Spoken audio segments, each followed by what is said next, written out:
Clouds TV, empowering lives. I want us to look at the pain of the calling.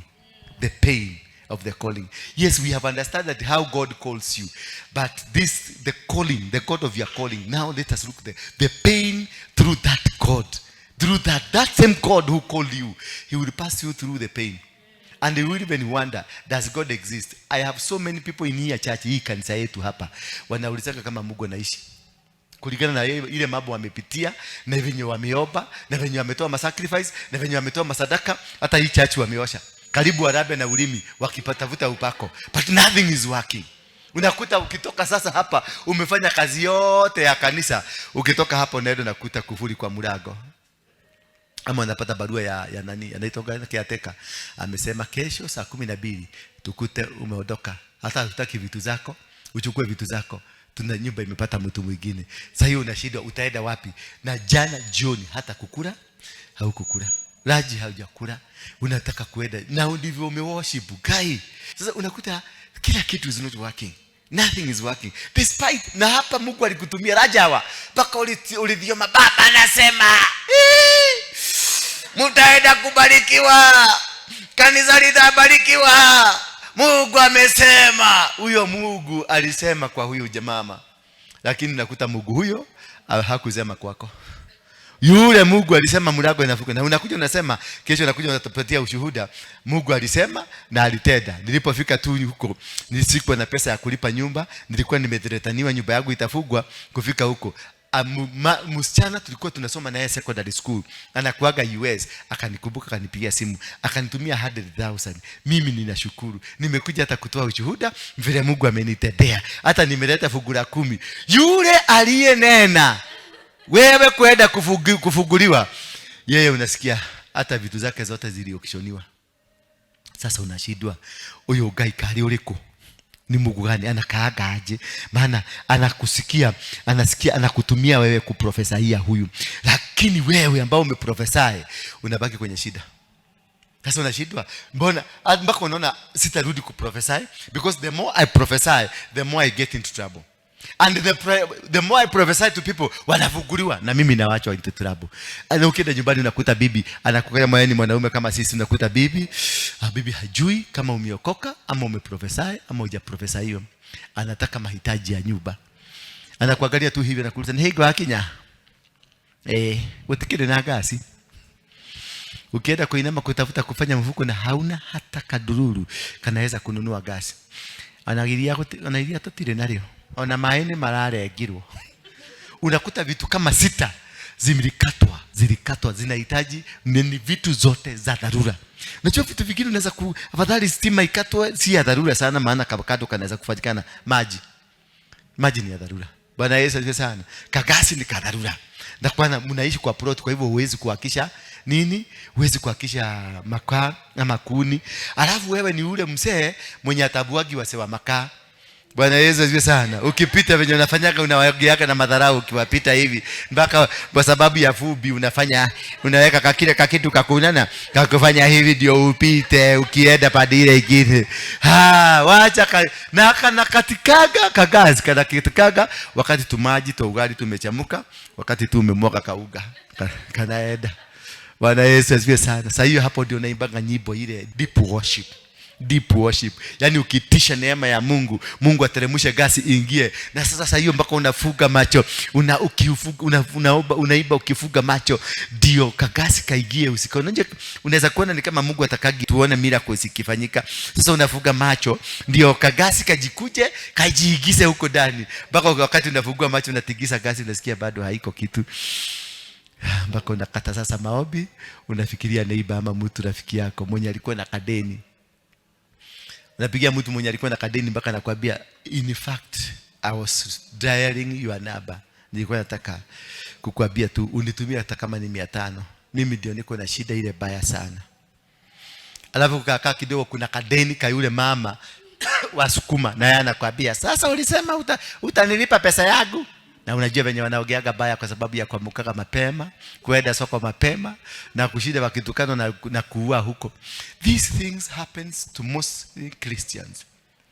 People who believe, people who worship, people who are ministers of the word, people who are evangelists, people who are prophets of God, you find they're the most affected people. But if you read the book of James, chapter number 1, from verse number 1, you hear that Paul was writing this letter to the servants of God, the real person, the anointed one, the called one. And he was talking to people who has been called by a God of their calling. Because this must have happened. Mpaka akaona these things not, because he's been writing letters. Ukisoma kitabu cha Wakorinto, usome kitabu cha Waefeso, usome kitabu cha Wagalatia, he's been writing letters because he was unable to go back. Na anasikia vita vile iko. Na katika hiyo vita bado kuna watu walikuwa wanampiga. Bwana Yesu asifiwe sana. So he was trying to bring a church which was split into 3. Kuna wale walikuwa namsupport, kuna wale walikuwa nampiga, na kuna wale ambao they were not sided. Hawaelewi ni nini huyu jamaa anasema, hawaelewi lakini wako kwa kanisa. Kama sasa hapa venye tunakuwa kasi unaona kuna watu wananipiga, kuna watu wengine hawaelewi ni nini, wamekuja tu wamekaa tu hapa chini. Na maika leto hano kigoma adikelia. Na tukimaliza hapa umuuliza tumesoma chapter gani, hawajui. Na kuna wale sasa ma supporters, madai had supporters from James, a servant of God and of the Lord Jesus Christ. Greetings. Just imagine. Just listen to that. He sent a message. It's a message of a very painful man. Mtu mwenye ako ameumia. Hata anawasalimia noni aramenya maud ule ama mwikite. Bwana Yesu asifiwe sana. Nakujaga sinonanga nakujaga nawasalimia hapa, lakini inside me nasikiaga nimeumia. Ni mateso ile ambayo unapitia, magumu ambayo unayapitia. Ukaka kidogo unasikia mtu kutoka Nakuru amepiga simu, ukaka kidogo unasikia mtu kutoka Nyeri amepiga simu, ukataka kuna mtu anataka hapa, kuna mtu unakuta ya ile misuguko yote, the pain unakuta niko na pain mpaka nikikusalimia na kusalimia tu, lakini hiyo salamu hakuna. Mutikonere damu gaidio kona ta apostle tarako ando kwa dinamenyage kugaidhia. It was just tu nilikusalimia nikipita kwa sababu nilishindwa kukuavoid. Hata nikiulizwa kuna mtu siku nyingine hapa aliniuliza ameacha dada huyu, ni huyu dada alikuwa amekaa hapa. Sisi ni ndogo aliniambia huyu dada yako hapo, nikamwita mimi sikumuona lakini nilimsalimia. Kwa sababu niliangalia CCTV nikaona ndio okay, nikakumsalimia vizuri na tukaongea vizuri na tukaongea kama dakika 2, lakini nilipofika kule sikuwa nimemsalimia. Mimi nilisema mimi hata sijamuona. Hata yako yaterele hata ida ile. Mimi sijamuona hata si umemsalimia, hapana sija, because the pain ile iko ndani yangu. Maana nimevurutwa na watu kama 1,000,000. Nimekatakatwa tunyama, kila mtu amekuchukua kapande kake. That pain of a Christian, that pain of a called person. And this is what you are going through. These are the challenges that people called by God are going through. Mara kidogo nasikia ndugu yako amekufa, mara kidogo nasikia mama yako ndio huyo, mara kidogo nasikia, yani unakuwa surrounded by things. Ndio nasema greetings to all God's people, scattered over the whole world. Scattered, wako kila mahali. Sasa angalia, hajawaongelesha hawa scattered. Kwani alikuwa scattered yeye? Yeye alizunguka dunia mzima. Si nikagrupu kwa watu kama 15 wa sinagogi. Kama hawa tuko nao ndio aliaddress, na ndio alikuwa amekusanya pamoja akawaleta pamoja. Angalia sasa amesema, ameanza kuaddress watu hajaiona, hata hajui. Lakini sasa kwa sababu ile bitterness iko ndani yake, ana address mpaka watu hawajui. Ndio nakutaka bidhe hapa akioba pale, unaonanga mpaka venye anakanyaga. Si unaona bao zingine zimebondeka, ni venye anakanyaga. Ni bitterness zile yako nao. Mateso, watu wamemtesa, kazini wanamtesa. Akikuja kanisani akifikiria atapata amani, anakuta rusi amekaa hivi, anamwangalia hivi kama kitu kingine. Akienda nyumbani anakuta vita kwa nyumba. Akienda wapi anapata modo wako. Mpaka unashindwa what is happening in my life. Mpaka unashindwa umetoa dhabihu, umeenda kwa wapi, umeweka maji. The pain ya kujaribu kutafuta Mungu hatavutiki, hapatikani. Have you ever found yourself in that situation? Yani unajaribu kumtafuta, umemtafuta na mtafuta, hatavutiki. Lakini ukiprofesea mtu atifunga macho ni kuombea, unamuombea, kesho anakupatia testimony na anakutumia kamia na anakutumia kamia kukuambia Bwana alitenda. Vinye tu niliweka simu yako chini hivi, ndugu yangu alinitumia shilingi 5,000. Sasa nimeona nikutumia 100. Mpaka wakati mwingine na sitarudi kuombea watu. Unajua kuna wakati nakaaga hapa, unakuta watu wamejaa hapa. Hii hapa wote, watu kama 200. Sasa najua leo maneno itakuwa mzuri. Sasa hiyo unapigia hesabu ya current, na napiga hesabu ya stima, unapiga hesabu ya tumaji, unajua leo bili itapunguka kidogo. Watu wanakuja pale Rogoro na watuma. Anakuja, nakaa hapa, anakupatia story, anakuambia mudo agai diuma na kedo. Noto unajua gai ni ko dadi mali. Ni adadi manego to makedo. Sasa unajua huwezi kumwongelesha vibaya. Anaenda. Mwingine anakuja anakupatia story na ana make sure amechukua dakika yako 30. Anakupatia story. Mwahemi anakupeleka Orukarawa na kutorukarawa na kupatia patia, anakupeleza mpaka Meru na kuzunguka huko, anakupeleka mpaka Maseras. Akitoka hapa anakuambia anakupatia bahasha. Bahasha unafikiria ni pesa iko mingi, kumbe ameweka karatasi ya nini? Ya malilio. Na bahasha kama hizo unajua nachukuaka hiyo mnono nachukuaka naweka kwa mfuko ndio. Mtu asikuja apite nayo. Sasa ukienda kuivugulia na unaenda kuivugulia na huko mahali umejificha, kwenda kuvugua unakuta ni karatasi ya marudio. Unakutana na watu kama 300 umezungumza nao na ile pesa yote wameleta ni shilingi 600. Sasa hapo ndio naedaka natoaga mabitterness, naedaka the whole day nimeshida hiyo nikizungumza na watu nikiwaombea. Kwa hivyo kwa sababu nikiona na siku hiyo wanakujanga wameweka hiyo makaratasi ya malilio kwa bahasha. Na hapo anafuga na mate. Ndio nataka nasema hiki msifuge na mate. Maana una kitu umeweka karatasi na bado unaharibu bahasha. Maana hiyo bahasha itatumika tena. Sasa unaingia pale ndani unauliza Mugai, "Wani yotomi haya?" Unajaribu kuopa. Mungu anakukumbusha acio ni omena mathina. Gwetete ni undu andu acio matari umahoere makagie ni makagia ni magoka. Ukaka kidogo naona Radi Road ameingia ameleta karatasi ya demand letter. Sasa huyo Mungu naanza kumuuliza, sasa hii demand letter ni wewe bado? Ni mimi nimetumana. Bwana Yesu asifiwe sana. The bitterness. Sasa nikikuja hapa nishike microphone. Wolololololo, ukue kuna mahali ulikanyaga karaini kagu. Kidogo tu kidogo. Roho Mtakatifu atapitia kwako akienda kwa wengine. Utasikia maneno. Utaamini. Roho Mtakatifu akipitia kwako na ujue sasa wewe ni transformer. Una spread party. Baka wewe unasikia moto. Ukienda huko unasikia umepashwa vizuri. Bwana Yesu asifiwe sana. It is the pain of the calling. Inakuanga ngumu. When you are the one. Watu wote wanakulilia. Watu wote wanajua wewe ndio uko na solution. Lakini wewe hawataki kujua unayoyapitia kwa nyumba. Hawataki kujua unayoyapitia barabarani. Hawataki kujua unayoyapitia mahali kama hapa. Unataka kujua wewe mwenyewe unagonjeka, you have nobody. The pain, you are carrying a lot of pain, but nobody is looking at you. Nobody is seeing what you are carrying because they all, wewe tu unakaa hapo unyonywe. Unanyonywa. The pain, why does it come, this pain? Inakujaka kwa nini? It has a reason. God must consider something to make this pain become a lesson, become a ground for you to be elevated from the position that you are. My friends, imagine sasa kule aliwaita nini? Verse 1 aliwaita nini? Greetings all over the world. Na hiyo all over the world alikuwa Galatia. Hakuenda all over the world, alikuwa Galatia. Sasa imekuja my friends. So my friends, Mary aliwaita, alisema nini? Greetings all over the world. Baka unashaka all over the world ilitokea wapi? Ni venye kalikuwa kamempeleka. It was really painful. Life was painful. The church had refused him. These people were not even trusting him. Walikuwa wanakaa wanakumbuka hili jamaa yule alikuwa anaduchija. Unasikia masekenyo pale. Wamama wamekuziana pale, wanamsekenya pale. Wengine wanamsema pale. Wengine wanasema vitu pale. Things were not working for him.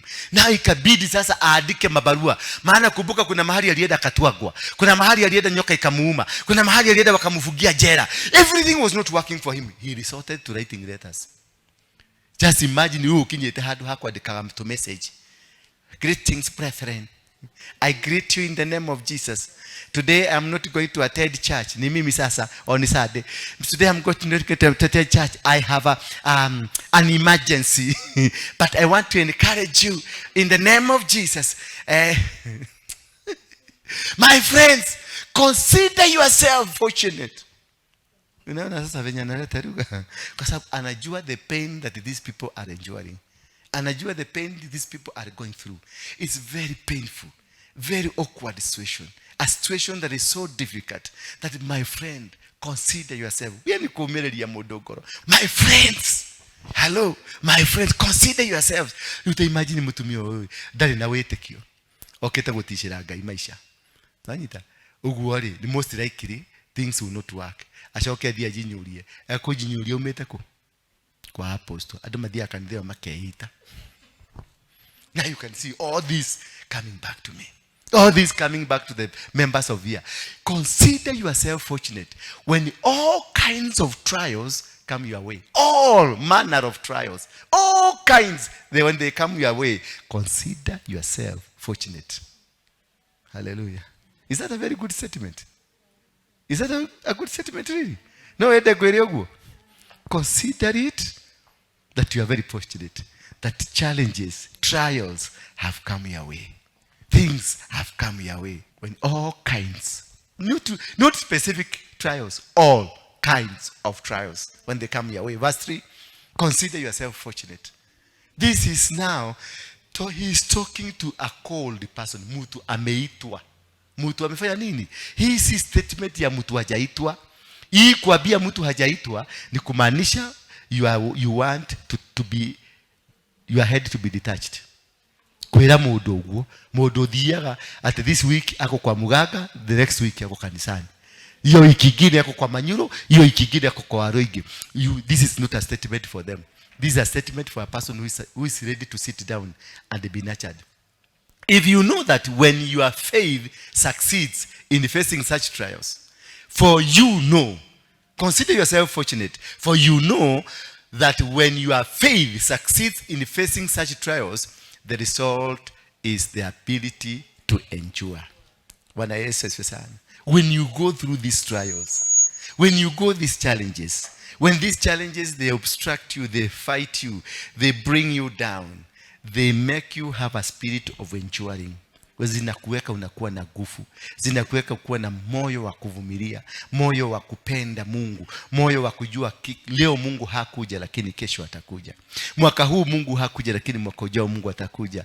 I have struggled. Nakwambia mkutano huu tulikuwa nao kule Nakuru, nimeupanga 5 good years. Nimeajiri CEO watano. CEO watano nilikuwa nawapatia, wanakuja wananipatia budget ya mshahara peke yake, walikuwa wananiitisha shilingi 1,100 mshahara peke yake. Alafu na chai wametengeneza mpaka na budget ya kukunywa ka breakfast, budget ya lunch, budget ya kila kitu. Unakuta mpaka ukisikia wanakupigia simu, unapatia simu akae nayo unatoroka. Maana ule mara akofora taro uchuradi gokua, and at the end of the day nothing happens. At the end of the day hata kale kitu kadogo ulikuwa umeanzisha umetengeneza unakuta wamesambaratisha kameisha. Then you go back to the drawing board. Then you start again to plan, because God is building endurance in me. God is building a spirit that to know that I need to wait for him, because he will perfect me. He will make me work. He will make everything become, because anything that you do is for the betterment, is for the grace of God, is for the glory of God, not for your glory. So whatever you are planning with your members, what your technical team, it is for your glory. But when you allow God to do these things, it is for his glory. And when things are for the glory of God, you make it right. Inakuwa right kabisa. So for you know that when your faith succeeds in facing such trials, the result is the ability. Yani unakuwa na ability to endure.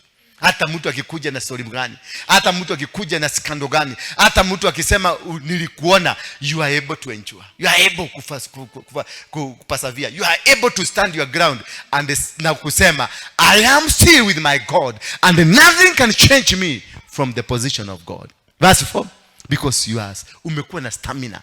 Trials, they will make you to have stamina. Trials, they will make you to have to stand. Kuna wale watashughulikiwa kwenye biashara. Sio kanisa tu peke yake. Biashara unajaribu inachomeka. Unajaribu hii unaweka madisi ya shilingi 10,000 yote inakuwa yellow, inakuwa ni black. Badala ikuwe yellow, yote unakuta iko black. Ama unakuta tumududu tunatembea huko. Unashida tumududu tulitokea wapi? Unapika chakula, wewe ni chef na huko na ka hotel unapika chakula. ule mfanyikazi wa nini wa chakula, sitima ikapotea, mkanunua tu mafuta taa, kakarobo kakaagukia hiyo chakula sufuria roleja msima. Inaenda hivyo, huwezi usia mtu, inaenda hivyo. Unasikia ukule huyu mtu, na sasa ukimkula basi utajisaidia na nini? Unasikia ugoke huyu mtu, ukimgoka ugotaideka nake, you persevere. Bwana Yesu asifiwe. Make sure that you are endurance, hiyo kitu umepata kwa sababu ya kuvumilia mateso. Your endurance carries you all the way without failing.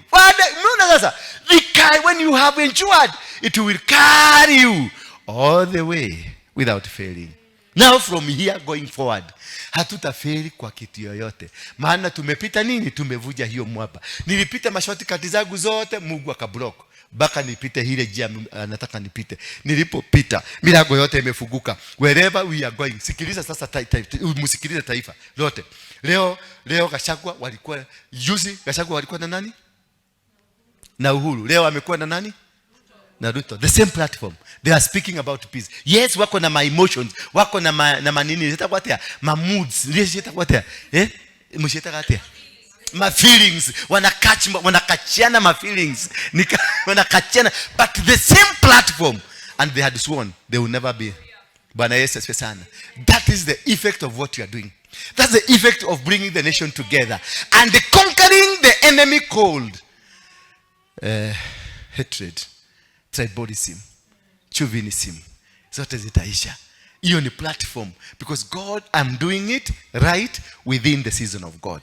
And when you do things right, the vehicle, kigari kinaanza kujisukuma. Kila mtu sasa naongea, tunataka amani. Mimi nataka amani. Kila mtu anasema mimi nataka nini? Mimi napenda amani. Kila mtu a slogan, napenda amani. Because we have endured and conquered. Wacha mtaona hii ya Nairobi, tunatengeneza Nairobi. It will one. Sasa mliangalia watu wa Nakuru mkakaa kado wakafanya yao. Sasa na nyinyi nawapatia nafasi ya Nairobi. Na nyinyi mtengeneze ya Nairobi. Bwana Yesu asifiwe sana. Make sure that your endurance carries you all the way without failing. You will never fail. Once you have endured, you can never fail in business, you can never fail in marriage, you can never fail in ministry, you can never fail in anything. God will prosper you so that you may be perfect. Wow. No, when you get through the success of not failing, what happens to you will become perfect. Hallelujah. You become perfect. Now you understand. And not only perfect, but you become complete. That is the reason you are going through the trials. Because you will become complete without a hedge, without something that is separating you, without something that is working against you, without something that is, you see, you are complete. You are complete. We lacking nothing. Because when the Holy Spirit is with you, you lack nothing. Hallelujah. You are complete. You are final. You are chief. You have become glorious. In the name of God. So these trials are good. Hallelujah. These trials are good. Are to make us to endure. Bwana Yesu asifiwe sana. Without failing. Then to make us perfect and complete, lacking nothing. Bwana Yesu asifiwe sana. So this is the essence of why you are going through what you are going through. You can be tested through your marriage. You can be tested through your business. You can be tested through ministry. You can be tested through anything. You can be tested through mwili wako. Unagojeka kabisa. Unaenda hospitali, unabani wanakubeba na kitada na brageti. Kama wewe ni mgonjwa kabisa. Ukifika Kenyatta wanakuambia hawaoni ugonjwa. Unasikia daktari mwingine anakuambia rudi kwa nyumbani, muulize watu wa nyumbani kuna kitu inaweza kuwa ni shida. Na wewe ulihubiriwa na pastor mwingine alikwambia kwenda kuuliza mambo ya kitamaduni ni ushetani. These things God will test you, because the kind of ministry he has given you, it is what that he will test you through. If he have given you a calling to minister to people to be healed, utapatana na challenge ya health. So that God will heal you, do you understand what is the healing? If God has given you the prophetic ministry, you will go through the challenges, yama diviner, yama what in your life, so that you can be able to understand the office he has given you, how to handle it, and how to do about it. If it is business, utapitia through fails in business. Shorts, unakuta kila kitu chako hakifanyi biashara. Nyumba imefungwa, kile kitu imefunga. Biashara haifanyi kitu. Nothing. Unikuchomeka tu, unachomeka. Nikuchomeka tu, because God wants you to understand, when he will bless you, he will bless you not for your sake, but for his kingdom. Understand, hiyo pesa anakupatia sio zako, anakupatia because of the advancement of the kingdom. Bwana Yesu asifiwe sana. When God is giving you something, he's giving you something because this something is giving you is because for tomorrow kuna kitu itafanyika katika maisha yako. Bwana Yesu asifiwe sana. Na katika hiyo kitu kufanyika kwenye maisha yako, kinabadilisha sura yako, kinabadilisha jinsi unavyokaa. Utakuwa na heshima. Kama ni Mungu amekupatia neema ya kupatiana, giver, you are a giver. God has called you to be a giver. Utapata unajaa. Utaishi kumkuru kwa Ruben, utafugiwa, utakuja nyumba yako itabomolewa yako peke yako. Maji itapita chochoro, itapiga makona yote ikuje kwako, ibomoe kwako peke yako, ulale nje peke yako. Ndio wakati utakuwa ukipatiana, wakati utakuwa ukikutana na mtu wako na shida, unaelewa shida na unawasaidia bila kurudi nyuma. God teaches you through that process. God teaches you through that. Sasa ukiona hapa tunapatiananga, ni kule nimepitia. Ukiona nanunulia watu mablanketi, ni kule nimelala hapa mkuru kwa Ruben. Nilikuwa naishi kanyumba ka shilingi 200. Tulikuwa tunatandika makotoni. Ukienda na time duka ya wholesale, unachukua hizo makotoni, tunaenda tunaongeza, lakini sasa hizo nyumba ni za matope, na hiyo matope ni ya cotton soil. Na cotton soil ikigisa maji na chini, inaanza kupandisha kutoka na chini. Na umelalia ka cotton. Na ka cotton nako kakikuswa na tumaji, kanaendelea kukunywa. Asubuhi ukiamuka, unakutaka umekunywa, hata wewe kamekukunywa. Mwili yako pande yote imekuwa ni ya white, kwa sababu hata ile maji inatoka chini ni maji iko na chumvi, inakunyonya. Sasa ukiona napatiana blanketi hapa, napatiana mattress hapa, I know shida ni nini. I know what you can go through. Bwana Yesu asifiwe sana. I know, tulikuwa tunanunua mutura hapa mkuru kwa Ruben. Mutura tunakatiwa shilingi 5, inapimwa na kisu hivi, kisu inalalishwa hivi, unakatiwa shilingi 5. Unakatiwa kingine ka shilingi 5. Unaenda unanunua sukuma tulikuwa tunaenda siku kununua kule chini, kule kwa sewage huko kuna pado sukuma nyingi. Tulikuwa tunasema hii mtu amepada hapa na hajapanda na fertilizer yake, amepada na fertilizer ya watu. Sasa unaenda unachuna kwa sababu ni za community vitu. Unaenda na katakata vizuri, unachukua ile mutura, unaweka ndani. Kichakula inanuka kanyama, unakula kanyama. Na sasa hiyo mnanunua kiugali kimzima, hii paketi mzima ya ugali, napika ugali mingi, na mko wanaume kama 6-8.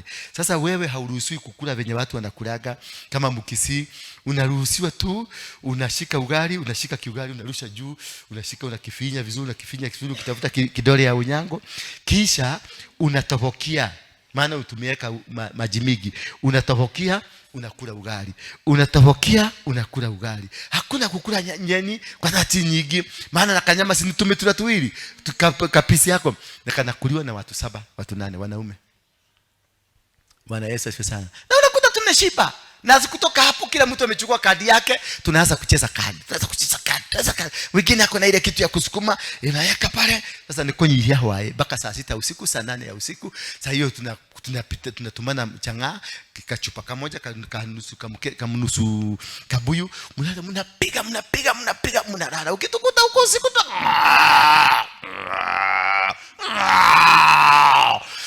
nikoli anakohona na kuiganira. So when I find somebody and I face challenges za poverty, unakuta nakimbilia hapo, because I know what you can go through. I know unaweza kosa chakula. I know unaweza kuishi bila nyumba. I know unalala kwa mtaro. Nikiwa chokora nilivuta guru. Nikiwa chokora nilivaa hizo maguo. Nikiwa chokora nilikuliwa na machawa. Sasa hata nikiona mtu amekuliwa na chawa hapa, I don't fight them. Nalipaga waende wakaoge na wanunulia guo. At least hiyo chawa iondoke apumuzike kidogo. Maana this thing zinakulaga damu, zinanyonyaga damu. Timo kimo mashiruta kawe mukimoria weda. Nenda kame damu inanyonywa. Mwingine unaona ako na kuguni na ako na chawa ya kichwa na chawa ya guo. Na chawa ya kichwa ni ya black, na chawa ya guo ni ya white. Nena agogo ni alafu lele kule ataenda kulala, kutakuwa na ruage. Unashambuliwa mashambulizi aina 4 ambayo unaona kweli afadhali ungekuwa Iran kwa hapa kuliko hapa. Mashambulizi na sababu bado jaiko. Unanyonywa mpaka unaona masikio yako yanakaa kama ya RUTO. Bwana Yesu asifiwe sana. Bwana Yesu asifiwe sana. Make sure that your endurance carries you all the way without failing. so that you may be perfect. Make sure that which you have endured, let it carry you. Don't drop it down. Let it carry you all the way mpaka ukuwe successful. Let it carry it. Usiogope, usirudi nyuma. Whatever you have achieved, mahali umekimbia umeenda, usirudi nyuma. Don't allow yourself kukuja nikuambie kimaneno ukasirike urudi nyuma. No, nikikwambia maneno unasema hiyo ni maneno ya dunia na unaendelea. Usiangalie na usisikilize nyuma ati nahama kanisa kwa sababu mama fulani aliniambia vibaya. Unarudi nyuma, usirudi nyuma. Pursue, endelea kwenda mpaka utafika mahali unafaa. Because you have endured. Na umefanya nini? Without failing. You carry it all the way without failing. So that you may be perfect. Ukishinda, walekia, you become perfect on that which God was testing you. Then you get into the next test. You next to another test. You move to another one. You move to another one. Every move has a test. Every move has a challenge. Every move has a way. Something that is about to happen. When you're a leader, you must be ready for all these challenges. They will come your way. You will be accused of anything and everything. If they don't accuse you with women, they will accuse you with money, misappropriation. They accuse you with the leadership kind of character. You accuse you with this. They accuse you with witchcraft. They accuse you with accuse na kila kitu. But if you persevere and live with it, God will use that same thing they're accusing you to make you succeed. Then along the way, utaiba le ihenyaine kedako hutia karuri. Bwana Yesu asifiwe sana. Niko njiani ihenyaine no udhiethiete. Do not ulukakwe goro. Usirudi nyuma. Don't ever dare. Because somebody is saying about you. Because somebody is talking about you. Don't be worried. Let them talk. Let them say whatever they want to say. Let them move the way they want to move. But one thing I want to promise you, that the God of your calling is always with you. He will fight them that fight you. He will defeat them that defeat you. He will plan against them that want to plan against you. He will conquer them that want to conquer you. You will be successful. You will win every battle. Verse 5, please. You will win every battle. And you become, once you understand this, brings maturity. Brings maturity and perfection. But if any of you lack wisdom, and this is where now I'm encouraging you, do not be scared by the scarecrows. Do not be scared by those people who speak against you. Who people say ati ulionekana mahali fulani, ulionekana kwa bar, ulionekana ukifanya usherati. These people who speak against, do not be afraid of them. Usichanganywe, usitishwe, usibabaike hata kidogo. But if any of you lack wisdom, ukikosa hekima ya kujua hawa watu wametengenezwa kuja kunizuia ama wamekuja kufanya nisifaulu, if that is lack of wisdom. If you find somebody is running away, if you somebody kwa sababu alionewa, aliangaliwa, alifanyiwa, akatoroka kidogo, akasema hata hiyo kanisa sitarudi kukuja, amelaki wisdom. Because hata ile kanisa ataenda, atakutana na hiyo mnyama. Huyo mnyama haachanagi na wewe mpaka umushide. Atakufuata. Ukihama hapa uenda kanisa ingine, the same problem. Ukienda hiyo ingine, ukihama, as long as you don't finish the battle.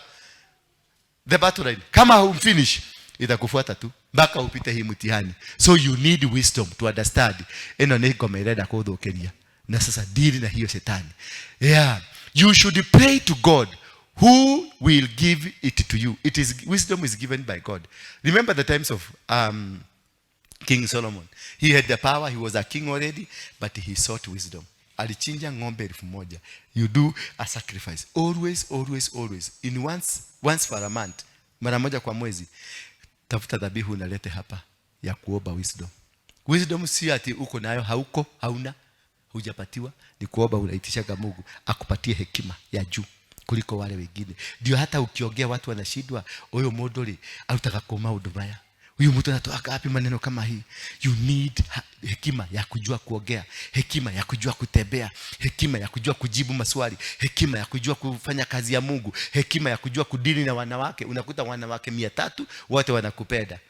Na lazima usiwafukuze, kaa na wao. Baka hiyo spirit iko ndani yao unaitoa pole pole moja baada moja, because they were not bad people and they are not bad people, they are good people. Lakini kuna ka spirit kameingia kanataka kufanya nini? Kuharibu ndio maneno ya Mungu isiendelee. So you don't fight them, because once you push them away umeanguka mtihani. Hauna wisdom, Bwana Yesu asifiwe sana. Ukienda na wao pia wisdom imepotea, so you know how to balance, una juggle. Kama wale wanavurutaga matunda 5 kwa mkono, unaona at every single time matunda iko juu kwa hewa, kila every single minute kuna matunda. Hiyo matunda yote haiko kwa mkono, iko kwa hewa, ikitembea kwa hewa hivyo. Thabari no ithiete majamu ikahingũrĩrwo, makamba kũhurũka harĩa, magacoka makaingĩra ningĩ, magetia ningĩ gĩkũmbũri ũguo gũgatuka na andũ makarathimwo. So but if any of you like this, who will give it to you? Because God gives generously and graciously to who? To all. Generously and graciously to all. And this is the principle of the kingdom of God. Just persevere. Just wait for this God. Just walk according to his will. He is perfectionist. He loves you. And he knows when you need it, how you need it, and he knows what to do about it. You will never lack. If the wisdom of God is with you, you will never be defeated by enemies. You will never be defeated by any power, any force of darkness. They will never defeat you. You will still win battles. You may be discouraged today, but tomorrow you'll be happy. You may be lack today, but tomorrow you will have it. May God bless you for today.